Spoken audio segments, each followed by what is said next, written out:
Hello friends, આજ સવારમાં હોસ્ટેલમાં જો બધા છોકરા ભેગા થઈ ગયા કેમ કે જમવાની ને એવી બધી સુવિધા સારી નહોતી એટલે એનો આપણે ફરિયાદ કરવાની હતી ન્યૂઝ ચેનલ વાળા. બધા લોકોને જે પ્રશ્ન હતા એ દિવ્ય ભાસ્કર ન્યૂઝ ચેનલ વાળાને કહી દીધા. સૌથી મોટી સમસ્યા તો એ છે કે આ બધા પ્રોબ્લેમમાં એ બધો મામલો પૂરો થઈ ગયો એટલે હું નીકળી ગયો કોલેજ બાજુ. પેલા તો પહોંચી ગયો યુનિવર્સિટી ને એક ભાઈબંધનો બર્થડે હતો એને હેપી બર્થડે વિશ કરી લીધું. પછી અમે બધા ભાઈબંધ નીકળી ગયા પાછા કોલેજ બાજુ. જીસીબી તો એમ મોરે હતું જેમ કે હમણાં આપણે પાવડામાં ભરલે હે.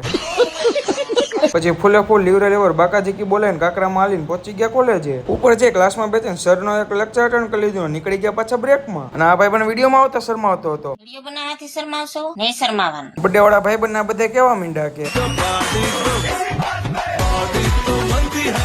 એટલે પછી બધા ભાઈબંધ વીએ કહેતા સીધા કેન્ટીનમાં હાલો ને. એ ભાઈબંધ કે પાર્ટી આપી દો આ બધે હું યાદ રાખશે કે નાસ્તો કરીને નીકળી ગયા બધા કેમ્પસમાં બેસવા માટે. આ બીજો જગ્યા હાટું બાંધતા હતા. ઘડીક બ્રેકમાં બેસીને નીકળી ગયા ઉપર ક્લાસ બાજુ. જે પ્રિલિમનું પેપર હતું એટલે એ લખાઈ ગયું એટલે એ સરને દીધું. જો બે સર જો કેવું બધું સેટ કરવા માંડ્યા હતા પેપર ને એવું બધું. પછી પેપર પૂરું થયું એટલે ભગ કાકા ને રામ રામ કહીને નીકળી ગયા હોસ્ટેલ બાજુ. રામ રામ કહી દો રામ રામ કાકા.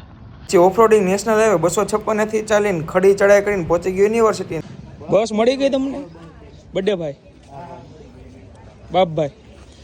ચી બધાને મૂકીને પહોંચી ગયા હતા હોસ્ટેલે ને. આજ જો આપણે બાજુ કેમેરો કર્યો તો ધ્યાન પડ્યું કે બેગની ચેન તો ખુલી જ રહી ગઈ પણ કાંઈ વાંધો નહીં કાલે બંધ કરી દઈશું. પણ આજ બ્લોક કરી દીધો પૂરો.